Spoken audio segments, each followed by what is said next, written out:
All right. Dr. Bruce. Yeah. Sorry, I'm just putting on my mic for some who say they can't hear anything. I just want to again introduce Dr. Shamsuri Abdullah, the guy who works tirelessly behind the scenes as the Director of Technical Vocational Education and Training with the Ministry of Higher Education. Welcome, Dr. Shamsuri. Thank you, and Dato'. with that quick introduction, we have got Mr. Sailanathan Podian. He is, how many terms already?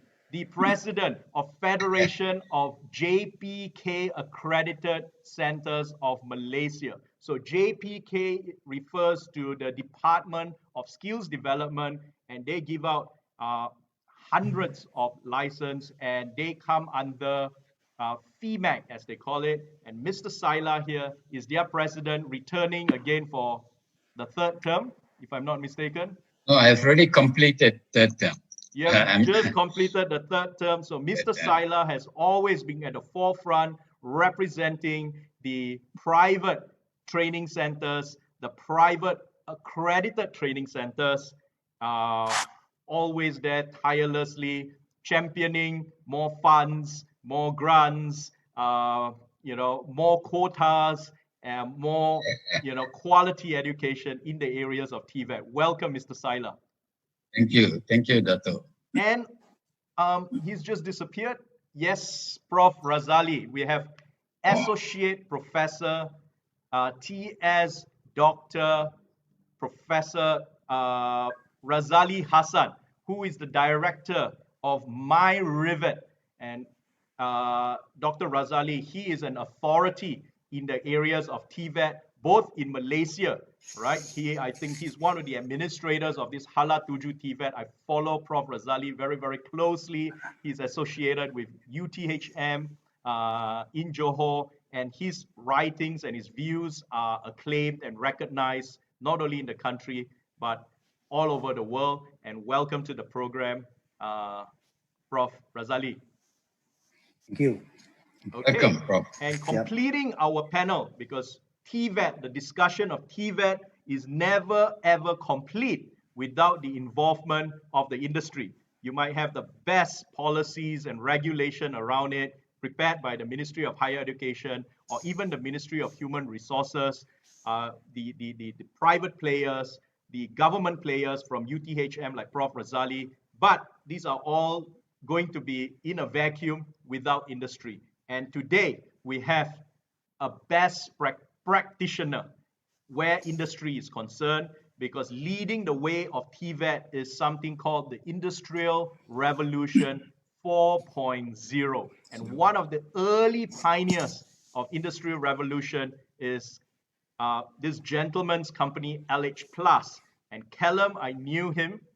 Callum Chen is the CEO of LH Plus. And when I knew him, we were at the Martrade Mid-Tier Company Development Program that was a few years ago, 5 years ago. They have got 5 years ago, yeah, 5 years ago. 4 or 5 waves right now.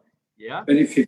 And following that, Callum has then led us from wave 1, and now he is currently the president of MCMTC, the Malaysian Consortium of Mid-Tier Companies as well. And Callum is also very, very active in the Plastics Association, being the honorary president of MPMA, Malaysia Plastic Manufacturers Association. And it's not only work done in Malaysia.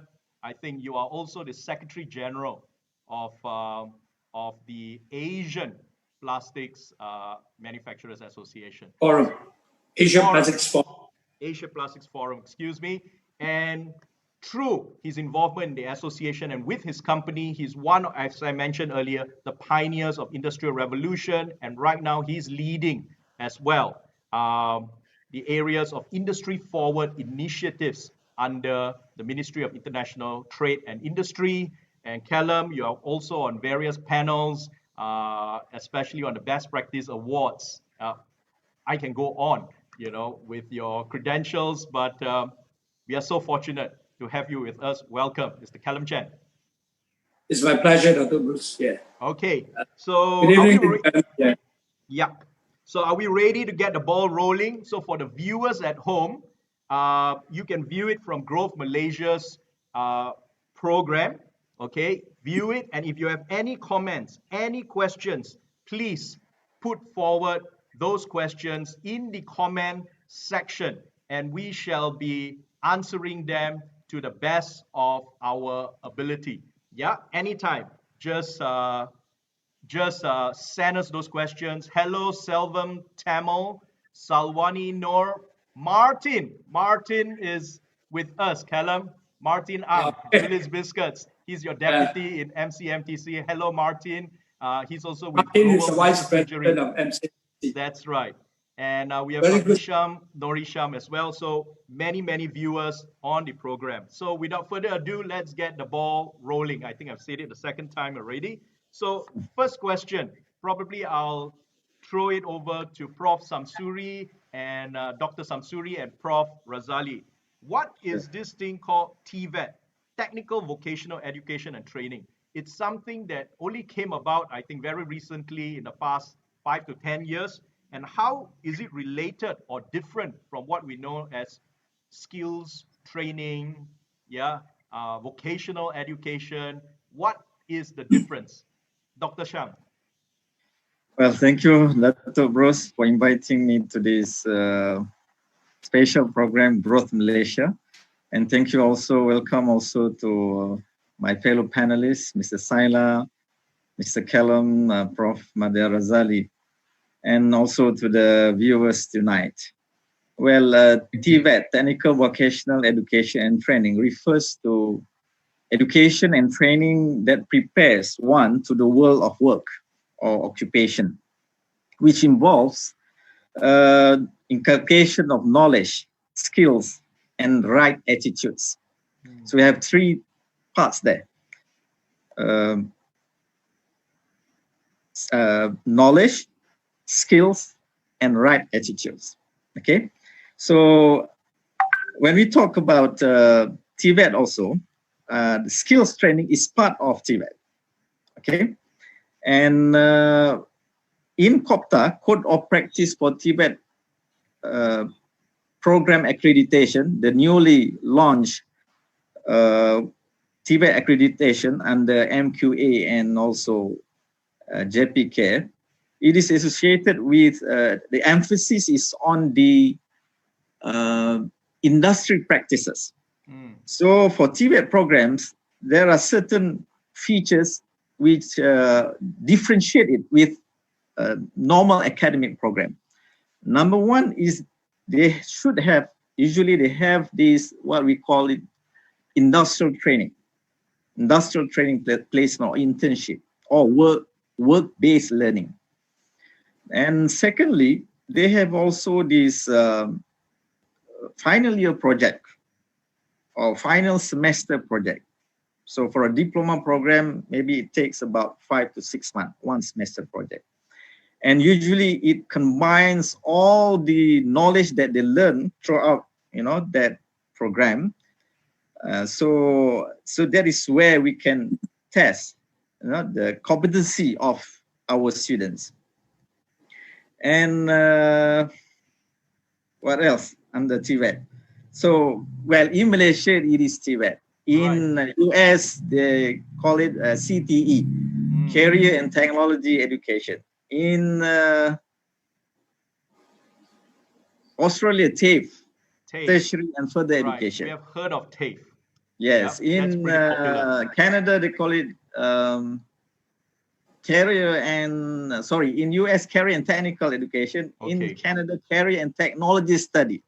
Amazing. So call it by whatever name. We know that TVET is a wider umbrella compared to just skills training. It concerns something higher. You mentioned about even attitudes and as well as the involvement of the industry. What are your views on that? I remember you posing that very same question to me as well. Prof. Razali. Okay, Dato. Okay, first of all, I would like to thanks to you for inviting me for tonight's session. Also to my colleague here, Dr. Shamsuri, Mr. Callum, and also Mr. Saila. Very familiar to me, all the colleagues. First, I would like to take this opportunity. First thing, I would like to introduce what is MyRevet. Okay, a short explanation of MyRevet. MyRevet is a Malaysian Research Institute for Vocational Education and Training, which is a new institution.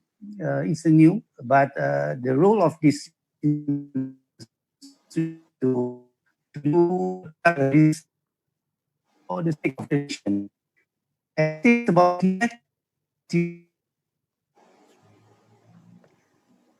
I think you're breaking off, Prof. Razali. Okay, I think we've got to wait for Prof. Razali to recover. I think there's something wrong with the line. But whatever it is, we know that, as I mentioned earlier, the TVET cannot exist in a vacuum.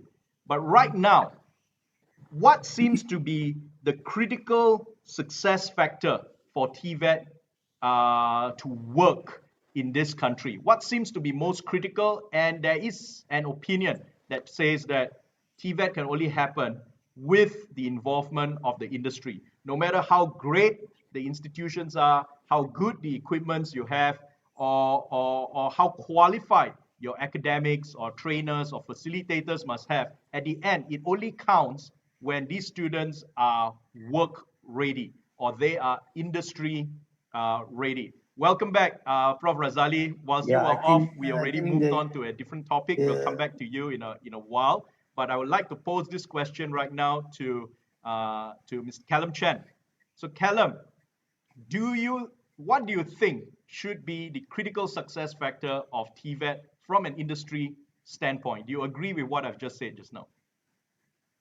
Thank you, Dr. Bruce. Yeah. You've been in the education line as long as I've known you. Yeah. And I think you know the problem pretty well too. The problem is that everyone is working in silos. Yeah. Everyone is trying to promote the same thing. But then again, there's a lot of duplication. There is no connectivity. There is no a bridge where everybody is linked together. And it's always easy to point fingers at other people. But coming from the industry, I would then say that the most important thing is that if we are from the industry, are we doing the right thing? What have we done to help our members? You see now, I wear the head of the Malaysian Plastics Manufacturers Association, where this is my 42nd year with them on a voluntary basis. So you guys can guess my age, okay? But the point is this, 90% of our members are SME. So on their own, TVET, industry forward, all these are not the priorities. But is it important? Of course, the question is it important? Answer is definitely a yes. So that's why MPMA is a very proactive, it's a very responsible trade association. Actually started industry forward, industry 4.0 as early as May 2015. Yes, 2015, 5 years ago. People talk about it in the last 2 years or so. But MPMA has been doing that since May 2015, where we had the first session where we brought in together with a Singapore company, we brought in the Germans, they brought in the Germans, they're working together hand in hand with GMI. So we attended. Cut a long story short, I was impressed. And I told them, this is my factory the next day. And LH Plus invested their own money to train 12 people, use with $8,000 over 5 days to train our people using our own funds. And this is something I've been looking forward to a long, long time, but I could not get the right people, the right resource material, the right subject. And when I saw this, I grabbed it immediately. And of course, then we did the second round, another $8,000 to train 12 people again. So with that success stories, MPMA brought it to Ministry of Human Resource, PSME in particular, where MPMA then got a grant, about 3 million ringgit, to train all of my members. And this is where we give back to the industry. So if you ask me, the very sad thing is that there is no linkage between the government agency, the academia, and the industry. Is it impossible to get it done? No. As long as the political will is there, all this can happen. And I think this is the first step where we join together and not say, you should do this or we should do that, or rather, how can we do together? Yeah. And what should we do it? And what is the best way forward? Okay. And of course, maybe working with you, Dr. Bruce, as one of those occasions, we can move forward and get things moving. Yeah. Callum, you mentioned something really, really interesting. You mentioned GMI. I think that refers to the German-Malaysia Institute. In its collaboration with MPMA. And one thing you know about the Germans, they are well known for the dual training system. I was in Germany last year. We visited whole ecosystems. We went to BMW, Porsche. We even went to Airbus. And you have got whole cities, Hamburg, offering jobs. They're connected to various institutions that provide the talents, and it just moves like clockwork. Somehow, as you mentioned, what I hear in Malaysia, that ecosystem that's thriving still has got much to be done. So my point is, there's gaps between what the industry wants and what our institutions are actually producing. So therefore, graduates are not that industry ready. So we are talking about that bridge. You have done well with GMI, and we are just talking about 12 students.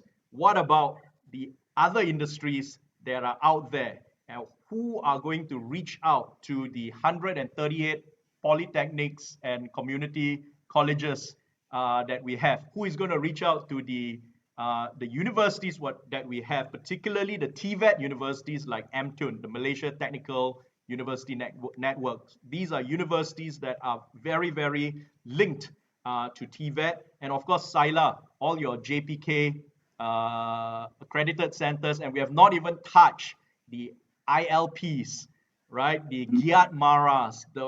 There's a whole world of institutions out there that needs to link up with the industries. And Callum, you also mentioned a second thing. Sorry, you said so much and my conclusion is equally as long. Is this thing, we need to do a lot more. But one thing I hear, everyone, is that there are so many blueprints or master plans that we have over the past couple of years. Before the merger and the decoupling of the Ministry of Education and Ministry of Higher Education, I think it was 4 years ago or 3 years ago, we had the Higher Education Master Plan, or was it the Blueprint? And we had the Education Master Plan and Blueprint. And one of those important components was TVET. Yeah.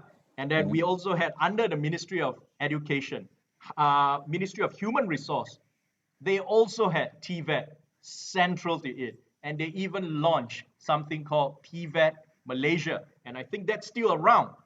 So we have got TVET Malaysia, we have got the master blueprints, we have got master plans. Seems great at the point of launching. But where are we right now when it comes to the blueprint and master plan? Dr. Sham, since you are in the thick of that, probably you can tell us what's the fate of all this blueprint. And we had the TVET Council that was led by Tan Sri So. I met him a couple of months ago. That is still around, but what has happened to that?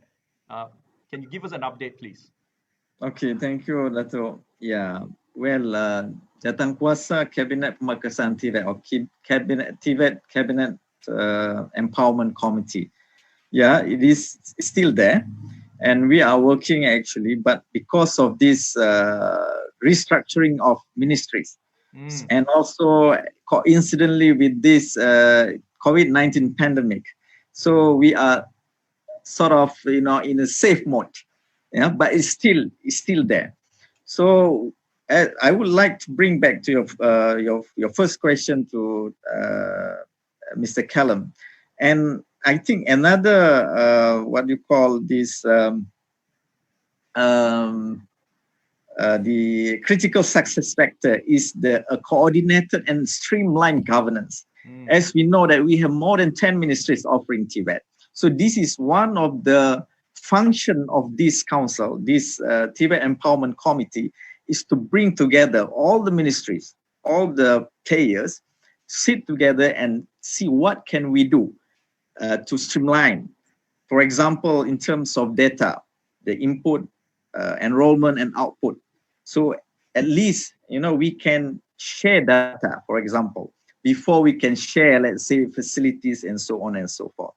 And we also have this, what you call, another 4 clusters, like this quality, branding clusters, and also these industry clusters. So we are, and as you know, our technical committee headed by the industry, Tan Sri, this Federation of Malaysian Manufacturers chairman.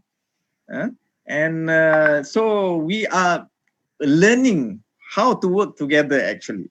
So Alhamdulillah, Datuk Palani also is another important guy in the committee. He head these industry clusters. So I hope that, by having this more interaction between government institutions, TVET institutions, and also the industries themselves, so we are more, lebih kenal, to know better each other. So from there, we can work and try to put forward what are the things that we can try first. Okay. And also in another sector is in terms of sustainable funding. As we know that funding is a central issue in TVET, TVET in terms of financing the TVET institution, and also to finance student fees or tuition fees. So I think that is another area that we could work together. And before this, it is quite famous, the phrase of industry-driven or industry-led TVET. But we do not want it to be a cliche or just in a nice tagline, but we would like to make it real, to make it happen, as what Mr. Callum said. Okay. How can we work together? But the thing is, you say you want to make it real, but how real is real? Callum just mentioned that the ministries are still working in silos.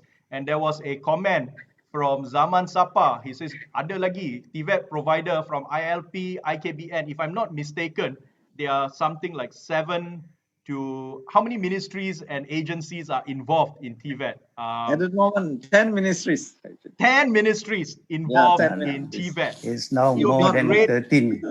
13. All right. So In you can have 10, you can have 13. So that is why. That's a lot. That is why we are put forward an idea of a single coordinating body, which might be a council. At the moment, it is being, that function is done by this TVET Empowerment Committee. Correct. But it is a journey actually to have this one single governance body that can streamline all the ministries and the TVET providers. That is our ideal actually.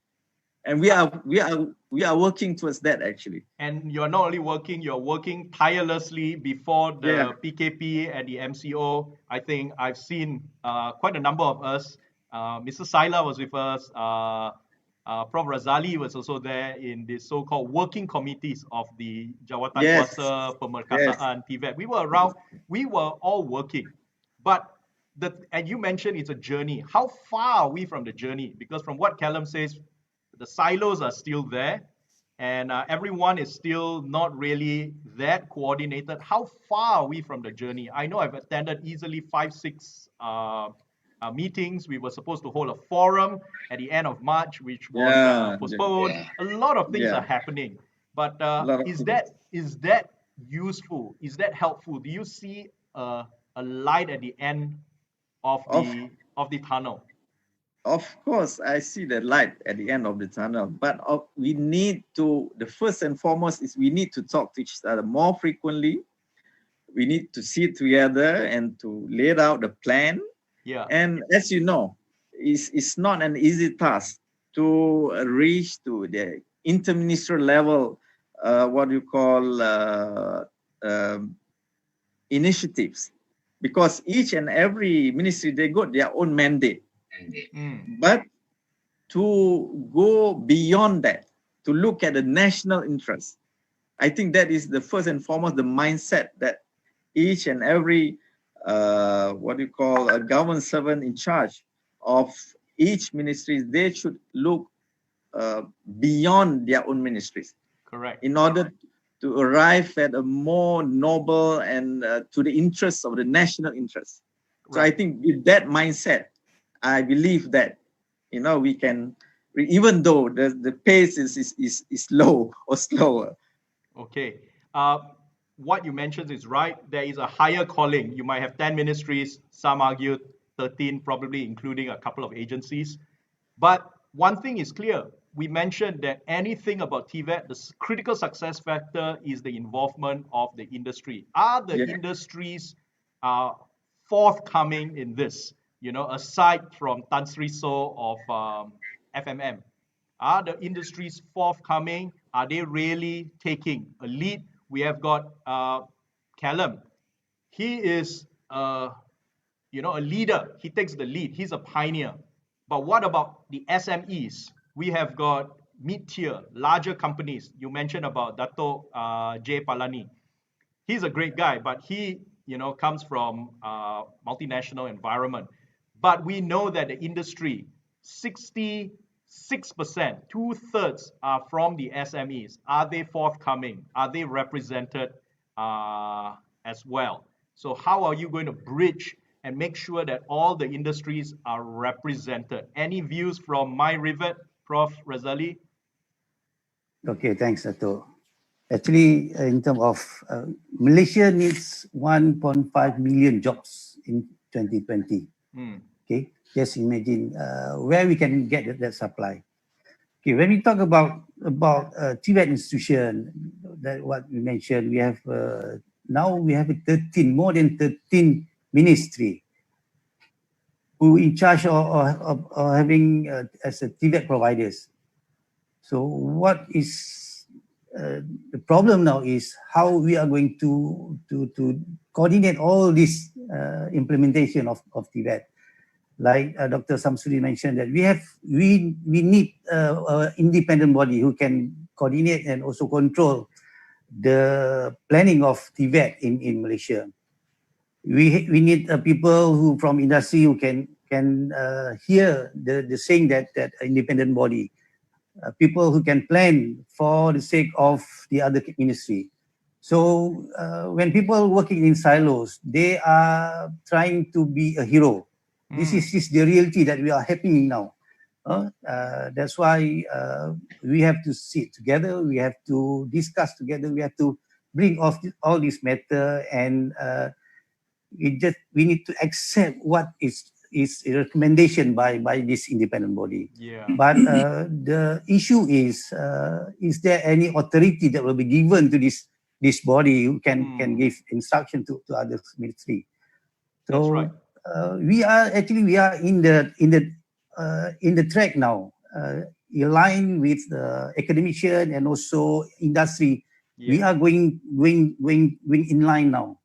So with this 13 ministry, it's not easy for us to convince them to be aligned with the industry and also academician.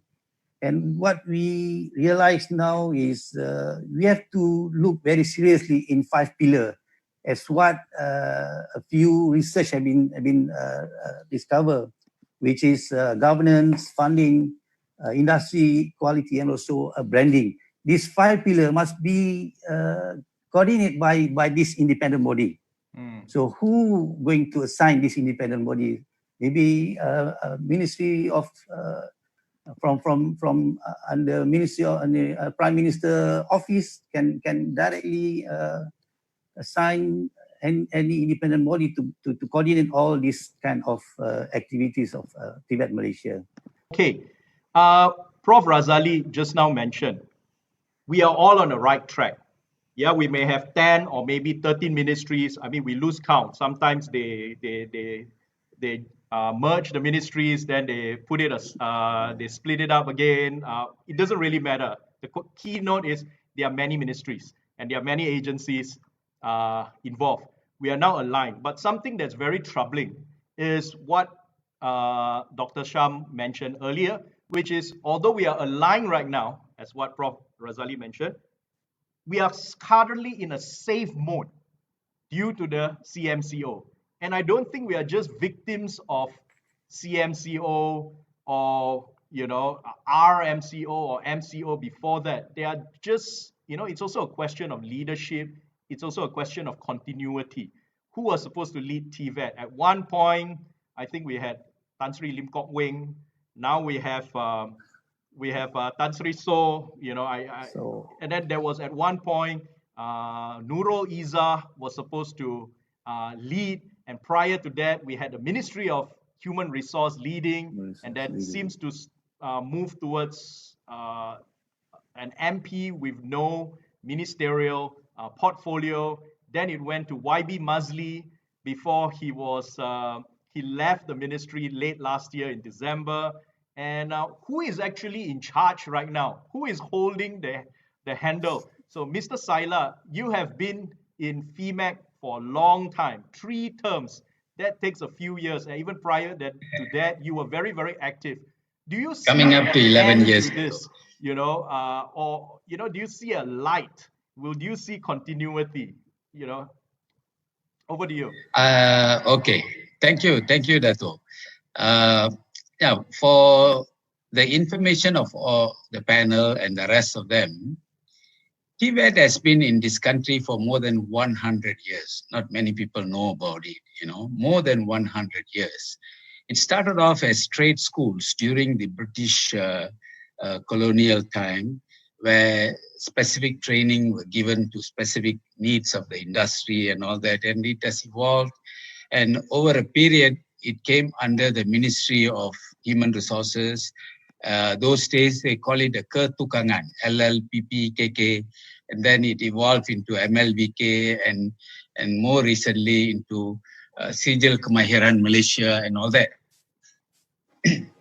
Now, our stand, I may sound a bit radical here, our stand has always been in order to champion the TVET. TVET is a very huge subject, you know, in this country, as far as school leavers are concerned, as far as the industry is concerned. TVET is a very, very significant player in the employment sector in this country. So our stand has always been that we should create a new ministry headed by a minister. A new ministry should be formed and consolidate all the TVET stakeholders into that ministry. Because Dr. Shamsuri and Dr. Prof. Razali was telling there were, I was given to understand earlier there was about 7 or 8 ministries. Now it has gone up to 10 or 13 ministries involved in TVET. Now, it is a mammoth task to get coordination, to get everyone to come under one platform. Like what Callum was telling, we have been operating in the silo. So the creation of a new ministry and moving all this TVET into that, I think that will be a good idea. It has always been our, we have been promoting that. We have always been talking about that TVET should come under one ministry. We are not saying that it should be kept as it is. Now, see, the predicament we have right now, we have the public sector TVET institutions and the private sector. The private sector is only operated by the Department of Skills Development under the Ministry of Human Resources. Whereas the public sector, they have all the various ministries involved, which I'm sure Dr. Shamsuri will this thing. See, I can talk from our perspective, from the private sector perspective. Now, there is a great disparity here. Whereas, why I say there's a great disparity, the education in the public sector is given free for most of the TVET programs. In other words, from certificate, in some cases up to diploma level. If they are TVET students, education is given free, and it's a huge budget. Even the last budget, there were 4.9 billion has been allocated for TVET education. Whereas for the private sector, it's only about 175 to 200 million has been allocated. The private sector TVET providers have always been complementing the role of the government, and also we complement the needs of the industry. Now, like what Callum was telling, that that could be a misfit. In other words, the industry may need something else. The training is not coordinated and all that. But I think for the SKM, Sijil Kemahiran Malaysia, we all have to subscribe to a standard, syllabus, curriculum, that is called the NOS, National Occupational Skills Standard. And this NOS has always been given with industry input. Industry experts were called in on specific areas, and the industry has given the input. Based on the industry input, the curriculum was developed, and the teaching is done, especially on the private sector. Those who are using the NOS, we will know. Now, having said all that, the TVET, you see, there is also another mindset. It is regarded as an avenue for underachievers up to this point in time. People think that you go for TVET, that means you are not good academically. That's when you, but the mindset is changing, because there is the new norm after the Covid-19 and all that. The whole thing is taking a different direction altogether. So that mindset, I think the government has been spending a lot of money trying to change the mindset of the people, but the general perception is the TVET is an avenue for underachievers. Yeah. But having said that, TVET is, when you join the industry, you may not be paid well, but within a couple of years, when you have gained that kind of experience, I think you can command a very good salary. And in just about a week ago, I attended a discussion with the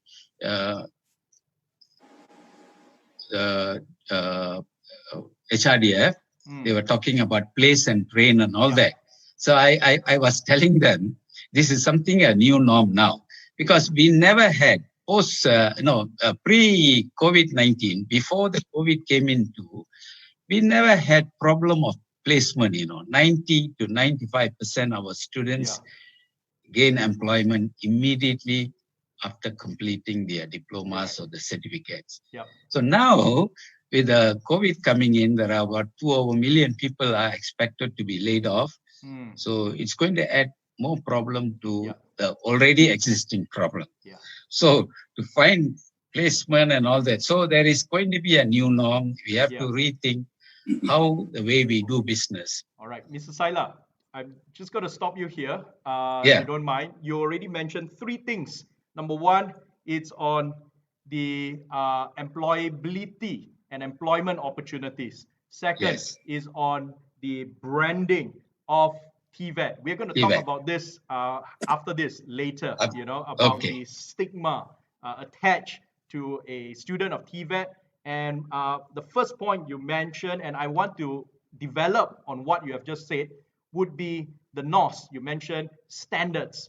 It's the industry that sets the standards for TVET. And one thing that's overarching is this COVID-19 right now.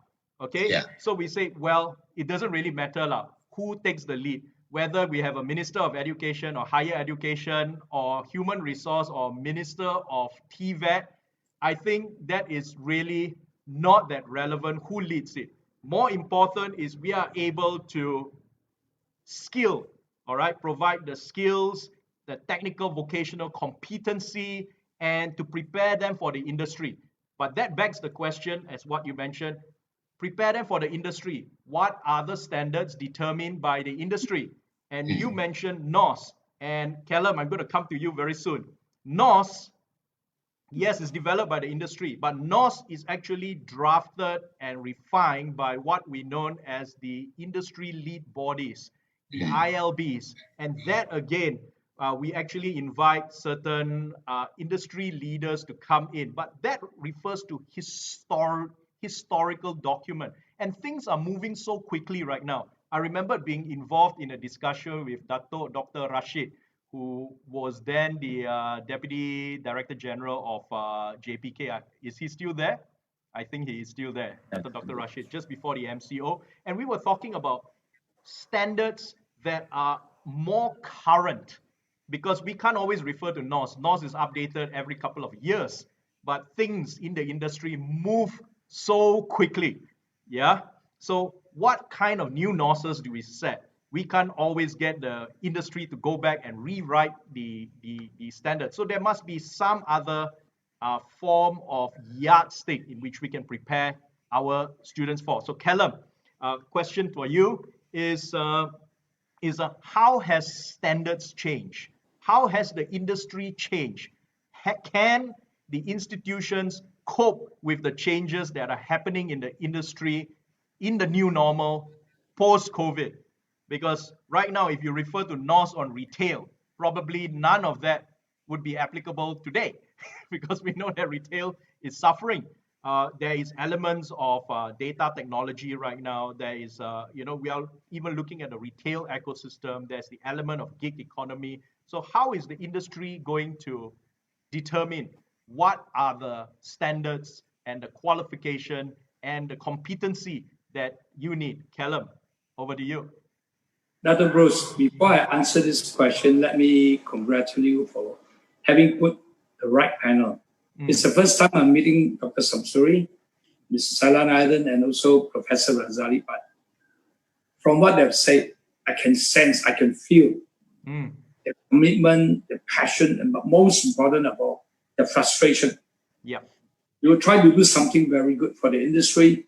It's not appreciated, it's not recognized, and most of all, it is not happening. So why? I think until and unless we address this basic issue, whatever we put in place will not work, will fail.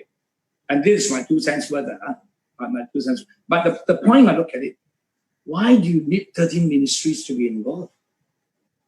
Imagine, don't talk about 13 ministries. If you have 13 departments in your company to try to make something happen, it can be a And I think Dr. Shamsuri made a very, very valid point, because every ministry has their own vested interest, in inverted comma.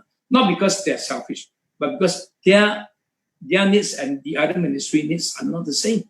So when you try to balance like that and everybody is on the same level, how can you make things happen? I think Salan also mentioned all these things. He's been there so long, and people like him are passionate, and Professor, of course, Razali knows what he's talking about. So my point is, I always talk about theory of small win. Keep it simple. Create a winning team. Show results. Once that happens, more and more ministries, you can include them in later. But don't try to involve too many ministries from the onset. It will fail. Definitely fail. So to answer your question about the standards, I was involved in NOS, the National Occupation Skills and the Standard and Skills. I still remember there was this time, many years back, I was invited to go to Port Dickson, with the ministry and all that. We were locked away for 3 nights over the weekends. They and I coming looking through the whole thing. And frankly, it was a mammoth task. And it was very updated and everything was there. But of course, correctly say, if the industry don't take the lead and do their part, who can help us? And here I like to give credit to Mr. Eddie Fong, the Secretary General of MPMA, who has been very, very passionate about NOS and the industry. And together we were writing standards for the skills and then trying to develop our own syllabus to come up with for the ministry. And actually MPMA has really worked with Ministry of Education. That time was still under Dr. Ghazali Abbas, who is the Secretary, a good friend. Okay, I knew him because of you, Dr. Bruce. And then, of course, with Dato Sri Hamiza. Okay, back then, she was the director DG of higher education. Now, of course, she's the SecGen of MassTech. So, I mean, together with a lot of people, these are the things. We've been working with them on all these things. And then, but somehow, the linkage is not there. The connectivity is not there. And then when people move, things drop again. And we have to restart. MPMA started writing standards, I think around 1995. The Malaysian Glasses Manufacturers Association was the first trade association to be accredited as a standard writing organization, SWO. Now we move to the next level where we actually accredit standards. We don't go through work with Syrian anymore. So these are the things. The reason why we wrote all the standards was because we want to bring the level to the next level of competency. And of course, then we also came up with our own syllabus, where we tried very hard, working with the ex-management of PSMB to put in all these things. It got moving. Then after that, there was a change and things dropped again. So it is our hope, you see, that we will then work together with TVET, with all these things, to restart the whole thing. And what I hope that Bruce said at the end of this session, don't just let the session go to waste. Yeah. Let's form a very small group. Get things moving. Curate a small win. Show the result. And then we go step by step. If we can do that, a lot will be done. Yeah. But when I speak about mid-tier company, and again, Bruce and I think fellow panelists, I think it is a fact. One is being idealistic. The other one is being practical. We need to be practical, not idealistic. And what we need is that we also have to recognize that, you see, the mid-tier companies started at SME. We have gone through the stage. We are more resilient. We have gone through a lot of hardship, a lot of recession and everything. And the fact of life is that if you continue doing the same thing, you're going to get the same result. So let's change the way we work. Yeah. COVID-19 is a catalyst. For me, it is a catalyst. The other thing we have to look at is that the fact is it will be mid-tier companies who will be embracing all this first, and not the SME. Not because they're not important, don't get me wrong. It is not their priority. The priority is to get business and live another day, fight another day. So we have to accept the fact and pick the right target market first. Okay, thank you for what you mentioned. If I may just summarize, you said that you are doing very well. You have connected with the institution, with government ever since the Podixon days. One thing is clear: mid-tier companies, you are exposed to best practice, so you can take the lead, and not so much the SMEs. They can come in later, very much as you did when you started as an SME. So good, mid-tier companies take the lead. COVID-19 has changed the rules.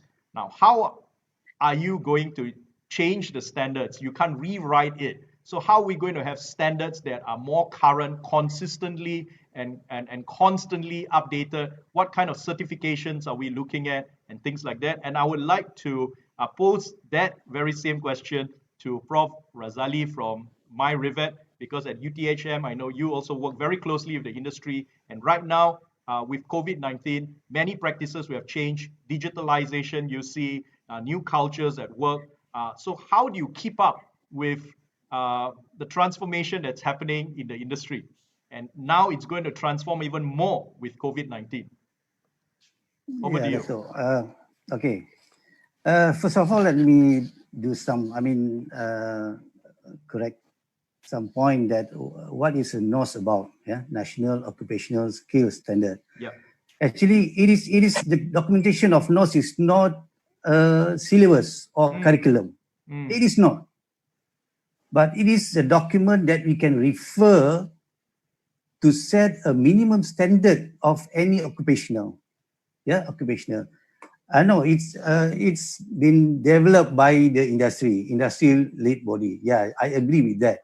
So the input of the work process base, whatever the process in industry have been put documentation properly in NOS. So I agree, if we can follow or refer NOS as our minimum standard.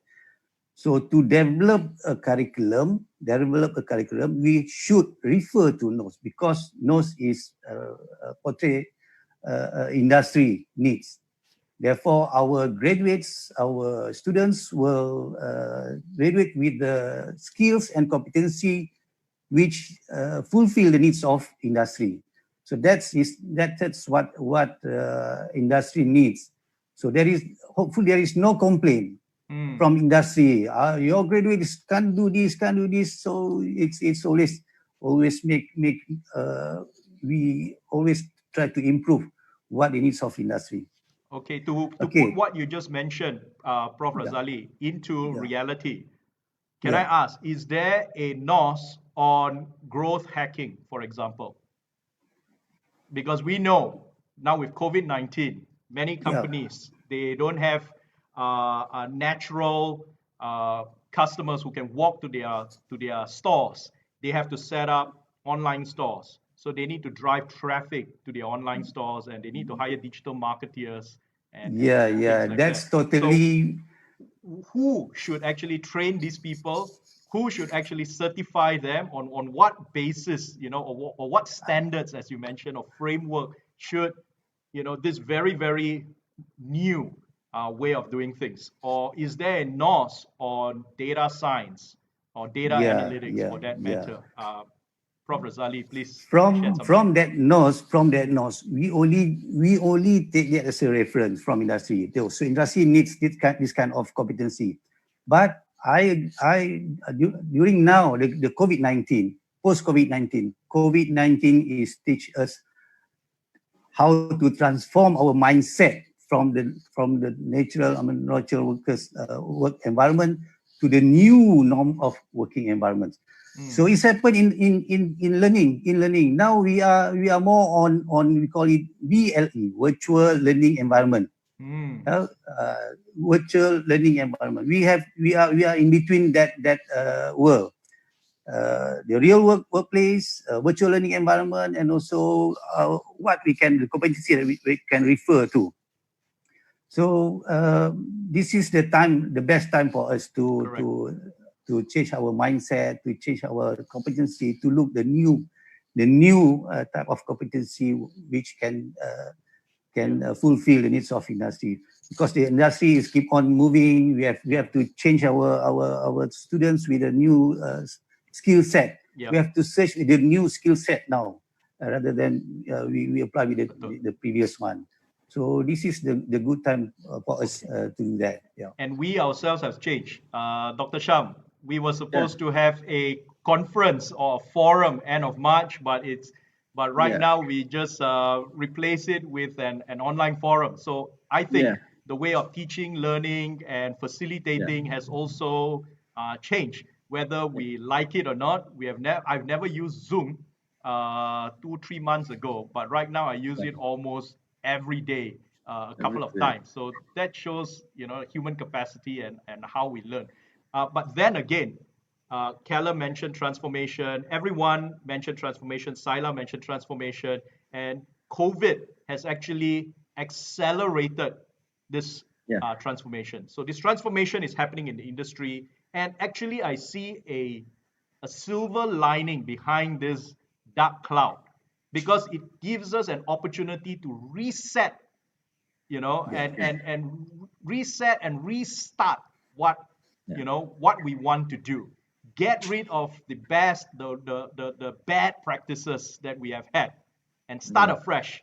And I think one of the things that gives us, this chance would be the thorny subject of foreign workforce. Okay? Mr. Sila mentioned there's 2.6 million locals who are unemployed. And right now, post-COVID, there are going to be new job opportunities, even in future work that we have never envisioned before, for the new normal, jobs for the new normal, right? If you work in retail, you can no longer work in the front. You either go online, or you might even be expected to do packing, delivery, storage, inventory, the whole works of data. So new normal, new challenges, new opportunities. Workforce, Belamba, they are all still coming out. I know from JPPKK, I've been in touch with them. They are saying They are coming out, I think, in a couple of weeks for internship. They're coming out, in terms of graduation, collating the numbers. They are out. From the industry perspective, I think we have been dia macam dadah, we have been ketagih or on this on foreign workforce. But right now, we see the statistics in terms of those who, with due respect, we can see the number of COVID carriers that's reported daily between Malaysians and non-Malaysians. You see the foreign workers bear the brunt of it. So employers are now a little bit more wary in terms of hiring them back. Now, as the economy recovers, what should the industry do? Are they going to take back the foreign workers now that the CMCO is lifted? Or do they look at other substitutes, such as locals, or even go for automation, replace them with, robots, perhaps? What are your views from 30,000 feet from the ministry, Dr. Sham? Right, thank you. That was a joke. 30,000. I know you are very well grounded. This question, I would like to go to that north. I think I would like to inform the recent initiative by this MQA and JPK. They have this joint technical committee under this single TVET accreditation system, whereby they will introduce this occupational industry standard and practices. Occupational and industry standard and practices, OISP, whereby in this OISP, they will gather whether there is NOS or any professional standards, professional body standards, or any garis panduan or standard of operating procedures, right? So it will be more what you call rich, rather than just depend on one standard. So by having that, so it will be referred to whenever new courses would like to be introduced, okay? So we have that sort of, an overarching repository of standards that institutions, TVET institutions can refer to. So that is my take on that, the previous question on NOS. Right. Regarding this, my idea on the impact of this COVID-19, and would it be replaced by, the foreign labor, would it be replaced by our graduates? Now, if we still depends on low-skilled foreign labor, then our graduates cannot fill this gap. Just cannot fill this gap, because that the Malaysian, they have their own family. They cannot go maybe 16 hours, of working.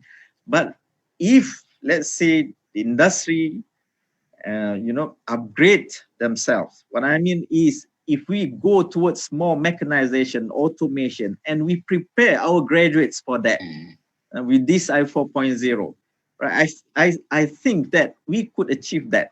For example, like cleaning or cleaners, I think we should go one notch on top of that.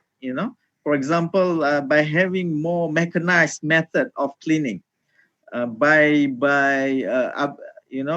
giving a more what you call refreshing term for cleaners. For example, environmental specialists with gadgets. So from there, maybe they can analyze, make some predictive maintenance maybe. So by having more values and technologies in the existing work, then, we could, what you call, produce the skilled labor in previously jobs that people don't look at it. Only for foreigners, for example, like this garbage collector and so on and so forth. So I think with this unprecedented event, this COVID-19, I think it will lead towards a more, what you call, brighter path for TVET. TVET has much to offer, actually. and to retrain, to reskill those who are retrenched. And I suppose that this is sort of a forced event for us to rethink, you know, in order to develop our nation. So that is my take for this question. Thank you, Dr. Sham. You mentioned a very interesting thing. You say, okay, you can't, you know, now there's a gap left behind by the foreign workers. And we just can't take the local workers and to immediately plug that gap. It wouldn't work because some work is just considered, they call it the 3Ds or the 4Ds, you know, dangerous and dirty work and all that. So we just can't expect the graduates to come in because our graduates or, you know, our TVET graduates expect to do something of higher value. And when you say higher value, so rather than doing demeaning work, they are supposed to have higher level skills. So that distinguishes TVET from the rest. I mean, I'm getting into a very academic argument, but I want to pose this to Callum before I move on to Mr. Saila. Callum, what is your take on local graduates? You know, are they, you know, I was just having a conversation last week on our graduates. Everyone say they are a bit soft. They are like strawberries right now. You know, you got to take care of them and they don't really hang around. After a month, they leave, they look for other jobs. Is that true or not? You know, is the industry ready to accept local graduates? Is the industry ready to accept three things? Put in the investment for automation. Again, TVET is all about industry. Put in the investment for automation. Number two, get in the local graduates who are able to work on this higher level form of competency. And there's a third thing. I would like your view on what Prof. Shamsuri mentioned, because TVET is not just about higher skills. TVET is also about a mental state. It's also about mindset, right? Are our local graduates having that right mental state, the right mindset, you know, to work in the industry? Because what I hear is they don't hang around. They don't stick around. After 2 months, 3 months, some even 2 weeks, they have already left that job. So what is the industry's take on that? Callum? Bruce, let's make this a little bit more fun. Let me ask you a question. When people talk changing mindset, what is the first thing that comes to your mind? Whose mindset? I think it's both. It takes both to tango, both the industry as well as the local graduate. Because I see a paradox here. The graduate wants high salary, easy job. Yeah, high salary, easy job, and they want a sexy job. Whereas the reality is the employers don't want to pay that high because they come from an Instagram world where everything is beautiful and perfect. Whereas the employers, yeah, some of the they are not exactly Google or, you know, best practice multinationals. That's the reality. Number two, they can't afford to pay, you know, the expectation of graduates who expect 4,000 and so on. That's according to some research. And thirdly, the reality is not every single place of work is in the middle of the city with places for the young to lifestyle. So how is the industry, I'm talking about the real industry drivers, you know, in the E&E, in the manufacturing side, how are you going to attract these graduates? So I see a paradox, a mismatch of expectations. Okay, number one, Dr. Bruce, when I talk about mindset, people always talk about the mindset of employees. I said, no, that is not right. The most important thing is to change the mindset of the bosses, people like me. Frankly, if I don't change my mindset, I keep on, you know, paying lip service. Oh, my people are my biggest asset. Then the next thing I always challenge, what have you done for the people? Show me the proof. You know, and these are the things. The bosses have to change your mindset. Let me ask you again this question, Dr. Bruce. If you are an employee in the company, and your boss is sending you for training, high-end training, don't tell me you don't want you to go. Everybody is clamoring for that. You spoke about graduate, you know, wanting high salary and all that. Yes and no. There will always be people who are like that. But then these are not the majority. To be fair, I have a lot of, you know, graduates who came in with very basic salary. And we always believe you prove yourself and then we prove ourselves. It's the LH Plus is 100% family-owned business. But other than the head of local sales, all my other head of departments are all 100%, no, 91% non-family members. And the reason is because we want to create a level playing field where people are recognized, appreciated, and rewarded.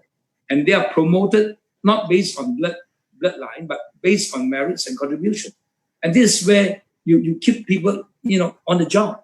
And when you talk about people leaving, why do they leave? Because if I'm one of the workers, I don't see a career path for me. Why should I stay in the company? If my boss don't appreciate what I'm trying to do, why should I stay there? Yep. The same thing, if these people don't appreciate that they are having a job, then they leave. So to answer your question, Dr. Bruce, the way forward is where you, again, I always talk about culture. When people talk about technology, I always talk about culture, because culture are things people do when the boss is not around. And nowadays with all this reporting system, and you walk the factory floor, you can tell who are the one who's doing all the wayang, then who are the one who's pretending to be very busy when the boss comes around. You ask a couple of questions, you know straight away what the answers are. So this is where I talk about walking the talk and where the leadership comes in. And then boom time of recession, there is money to be made. And you talk about moving forward. People talk about automation. LH Plus invested in robotic arms 35 years ago. People talk about electric machine, this 2, 3. And don't get me wrong, ladies and gentlemen. Please do not get me wrong. I am not here to show off. I'm here to share. And in case, just to let you know, I'm a simple Form 5 boy. No degree, no graduate, nothing. Not because I don't want to, because back then we don't have the money to go. So I took my classes. But the point is this. I know I need all these things. And I do a lot of reading. And I learn. By all these webinars, I learn from all the other panelists, from you too, Dr. Bruce. And this is how we share. Not here to teach, but here to share. And when you look at all these things, moving forward, you learn from the hard knocks. And I always place myself in the position of my employee. If I were them, what would encourage me to stay on? What reason do I have to stay on? Of course, I also tell myself, if I do not do my part, I don't shape up, I get shipped out. So moving forward, we invest in our people, look at all the automation. And like I said, 35 years ago, we did invest in that. People talk about full electric machine this 3 years ago. We invested that in 2007, 13 years ago. Meaning, the earlier you invest, the faster you reap the fruits of your labor. So why not go ahead and do it? That's why recently when we presented MCMTC again, ladies and gentlemen, not just some airtime now. The Malaysian concerned mid-tier companies form only 1% of all companies in Malaysia, about 10,000 companies. But mid-tier companies contribute to 30% of the GDP and employs 22% of the workforce. You see, again, you put your resources in areas where you get the most return.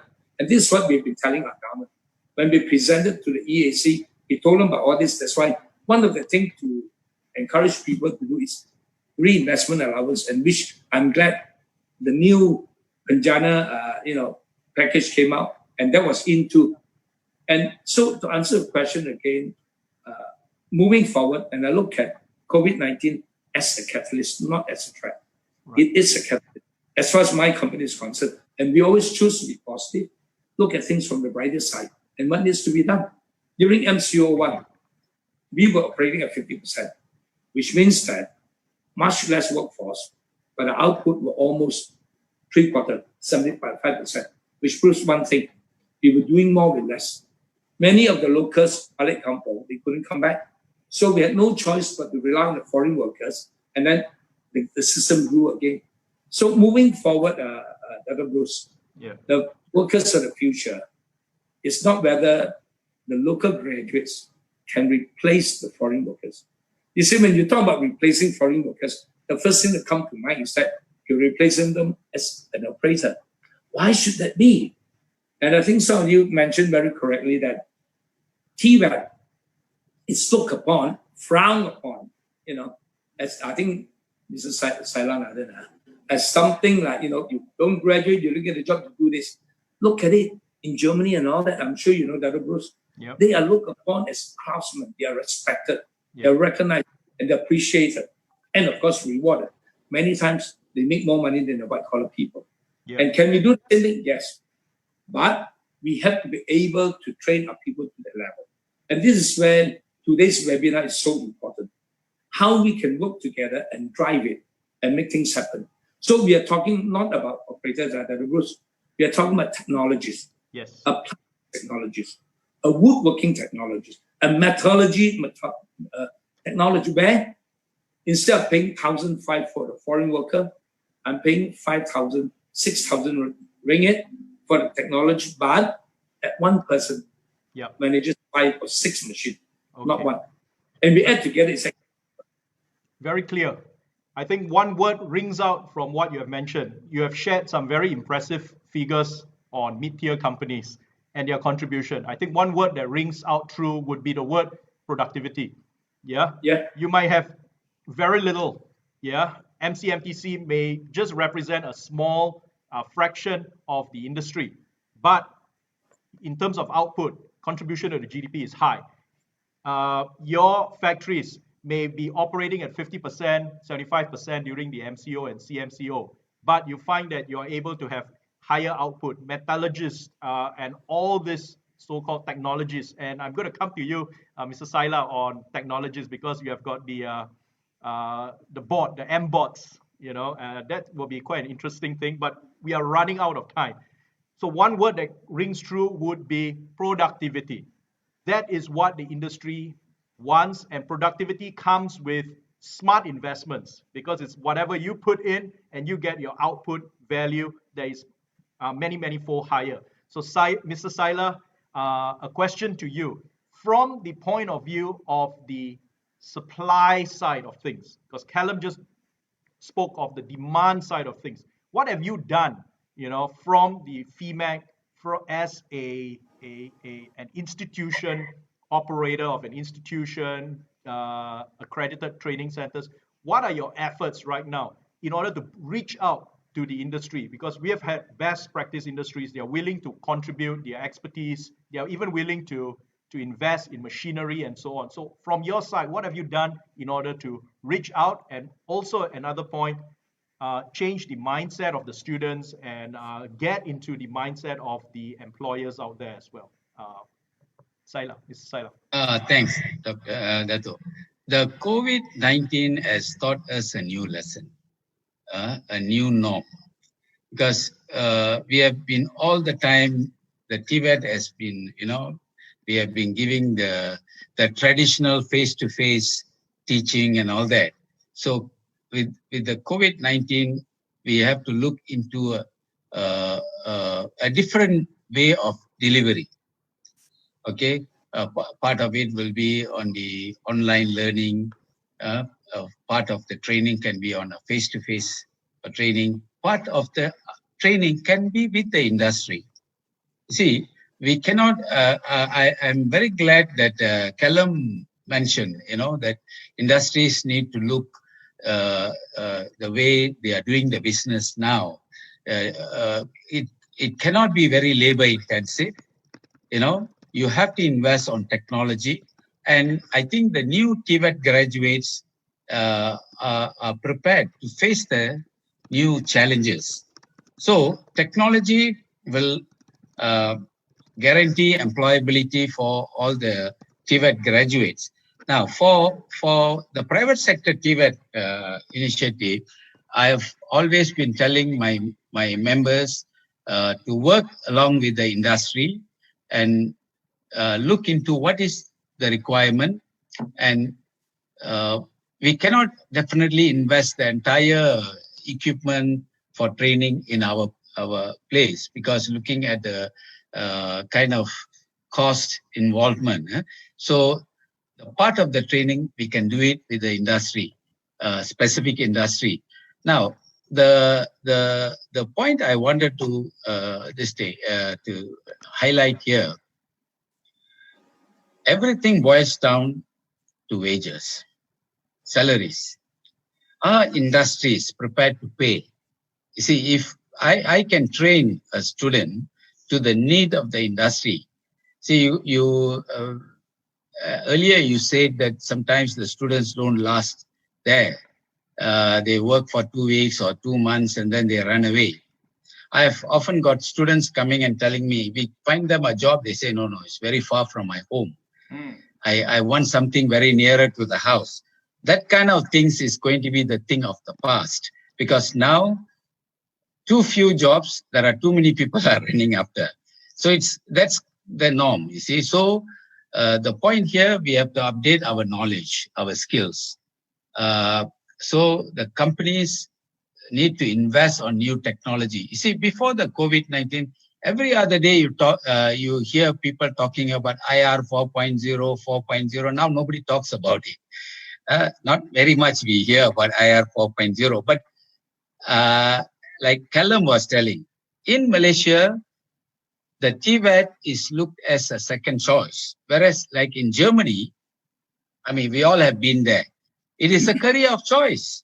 TVET is regarded as a career of choice because the industries are prepared to pay them the remuneration they are looking for.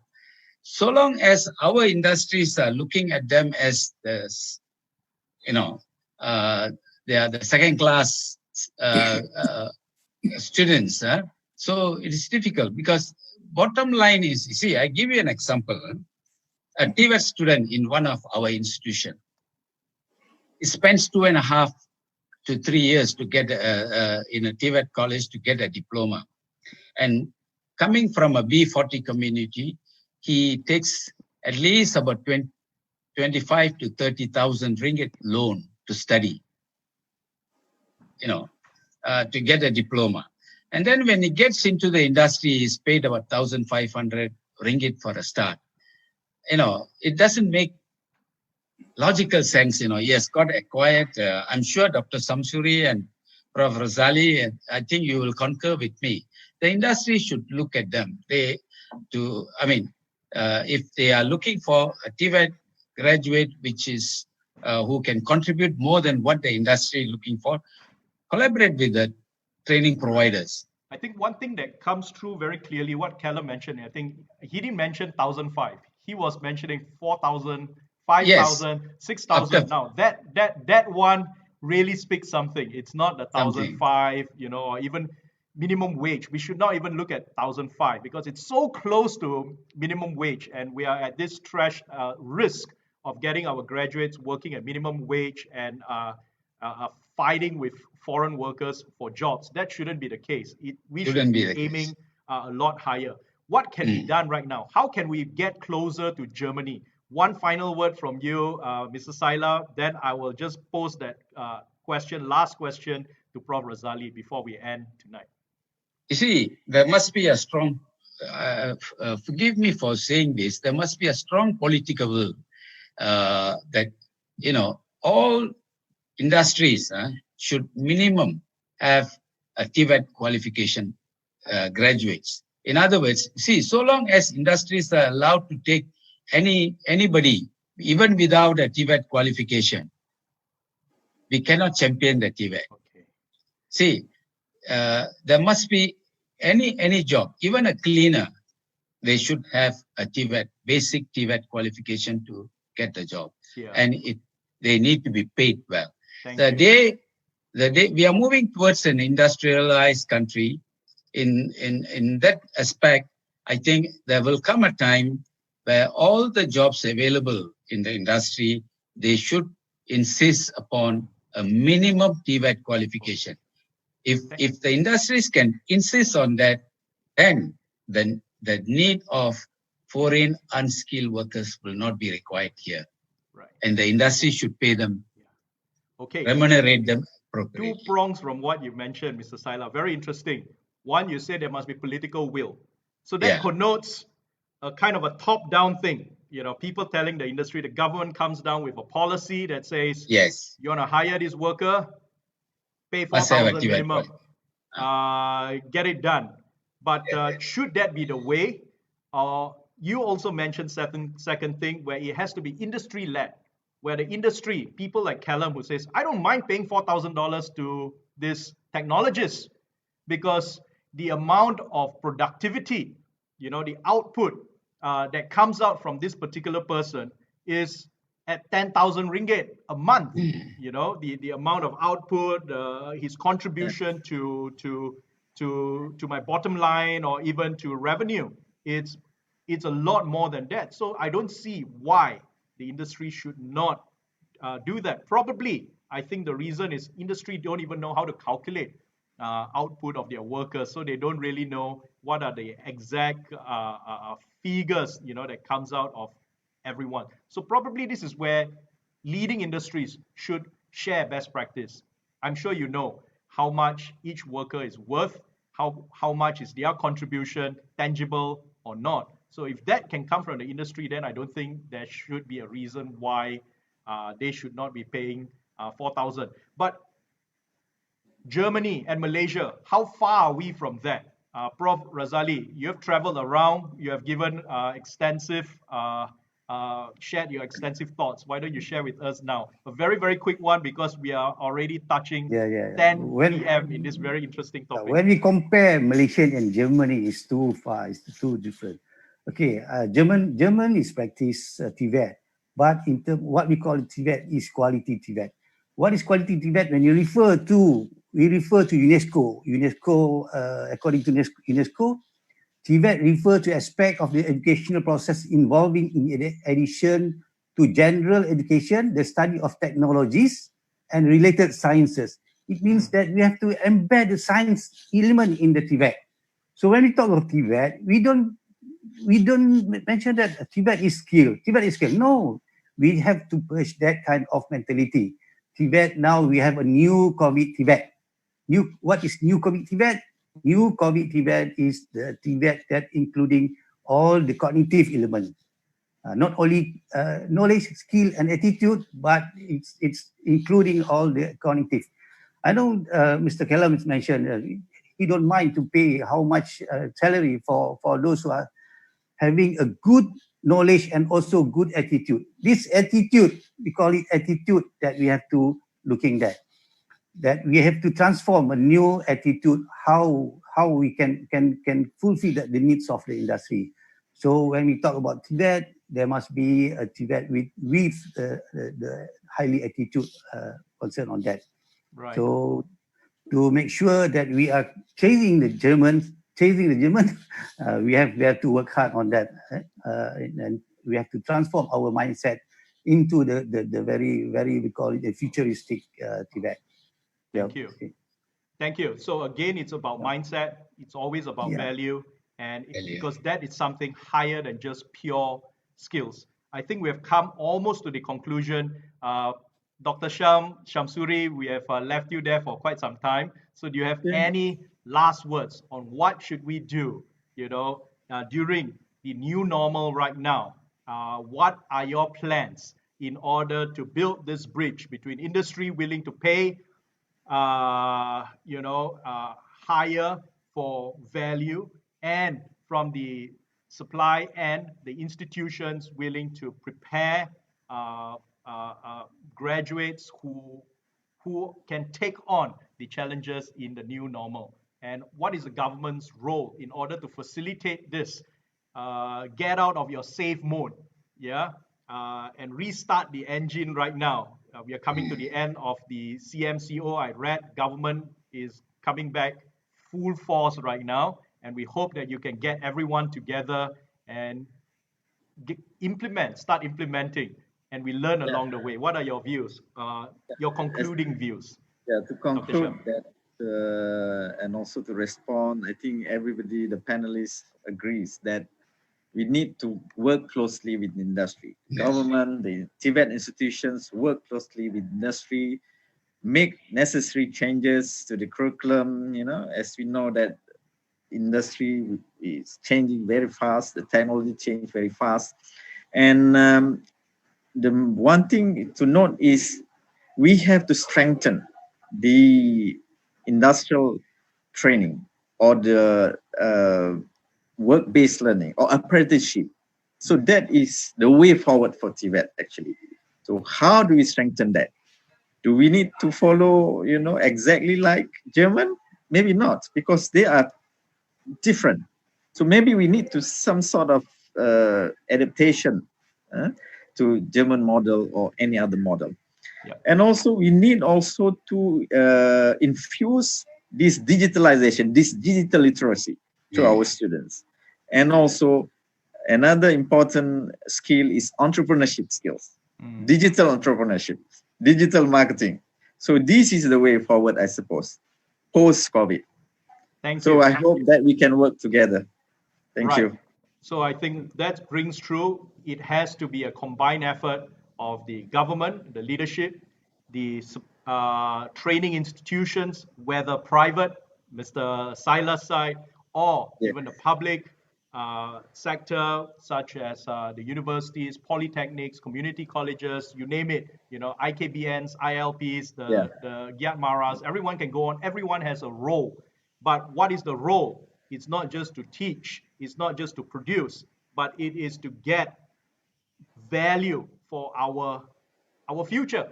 Our TVET technologists to go out there and meet the challenges of the industry. And it's the industry that ultimately is going to drive this. And hopefully we are lucky we have MCMTC with a very dynamic Callum lead the way.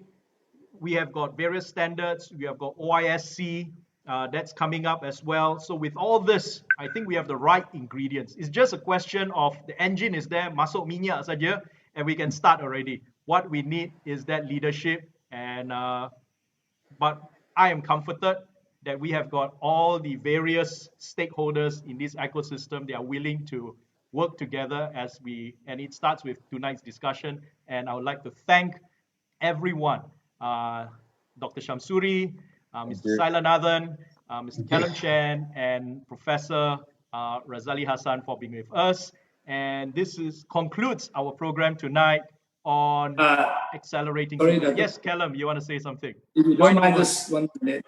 Because frankly, under MITI, the AKI, Anugerah Kecemalang Industry, or the Industry Excellence Award. That's your territory. Trying very hard to do all this thing. We have what we call the Business Excellence Framework, where, as you know, many companies are very good at production. When it comes to management, many companies, mine included, is not up to par. And this is where, through the leadership of Dr. Luqman, the Secretary General of MITI, and Dr. Srino Osman, the Deputy Secretary, and now under the new leadership of the Chairman, Tan Sri Yong Pokon of Royal Selangor International, we are changing a lot of things to try to bring all this on place together with Industry Forward, which is promoted by MITI, to come in together. So on one hand, you have the business excellence on the management side. On the other hand is where you have the Industry Forward, where you talk about Industry 4.0 and all that. And it is the AKI's council, where I'm a council member, to work together with this respected team. And I can see Dr. Shamsuri actually knows what all the issues are. It's how we then make together to click it. Your one of the questions they asked was the good, the bad, and the ugly. And this was actually coined by Martin Ang, where MCMTC launched I know him. our consortium, back then by Pokpa. And to me, the good is that, all the respected panel speakers, everyone are working towards the same goal. The bad thing is that everyone's working in silo and there's no coordination. And of course, the ugly one, of course, there's no political will to see through. The execution is not there, everything is not. However, if we make it a point and everyone being passionate to relook at the whole team and work on it together, I'm sure a lot more could be done. Of course, Dr. Bruce, we also need you to be the bridge where everybody cling together and drive it together. We are looking to everyone here for leadership. Let's do it together. And thank you so much for that concluding remark, Callum. And I want to thank everybody here again.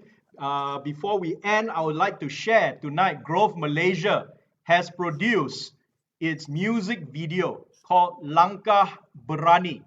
This music video was produced initially to pay tribute to our health care professionals who are battling the virus, the invisible enemy at the battlefront. But right now, we are coming to the end of the CMCO or PKP Bersyarat, right? And most companies are opening. There's a new battlefront. It's an economic battlefront. It's about survival for business and and sustaining growth. So this is a music video that was created by entrepreneurs in Malaysia, SME entrepreneurs that got together, sang that song. I think they are close to 50 of them that contributed. And I would just like to share it with all of you. It was produced, there was a challenge put up on Facebook, and those who took up the challenge actually went to the studio or they recorded themselves. And we have merged all that into this music video called Langkah Berani.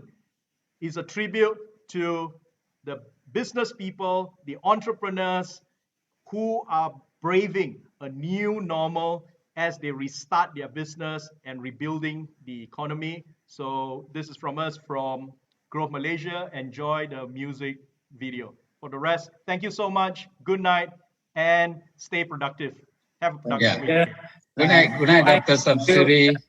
Yeah. Good night, Prof. Good night, Keller. Thank you. Yeah, Sato. good night. Yeah. Good night, everyone. Shamsuri. Thank you. Good night. Very interesting session. Let's do more often. Continue to work as a team. Mendung yang datang menduga tanpa dijangka, diiring gentar hati dan rasa. Namun tak bermakna harus hanya berserah. Teguhkan jiwa, tegakkan langkah, pasti temu cahaya. Bersama melangkah, gagah berani, dugaan usah digentari. Walau apa halangan, bila apa cabaran, hulurkanlah tangan saling bergandingan. Bersama melangkah, gagah berani, dugaan usah digentari. Walau apa halangan, biar apa cabaran, hulurkanlah tangan saling bergandingan.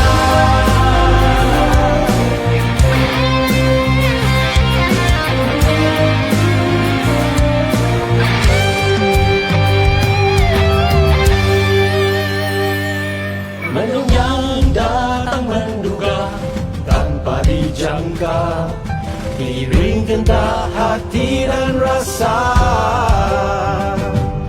Biar langkah terkunci, teguhkan semangat diri. Tidak bermakna harus mengalah, pasti temu cahaya. Bersama melangkah, gagah berani, dugaan bisa digentari.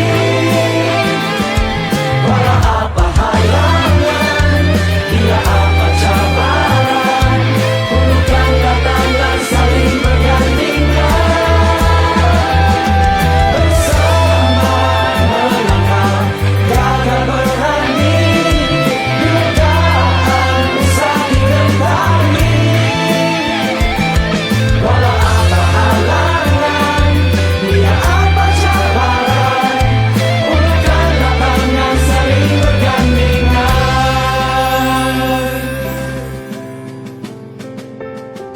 Hulurkanlah tangan saling bergandingan. Langkah berani.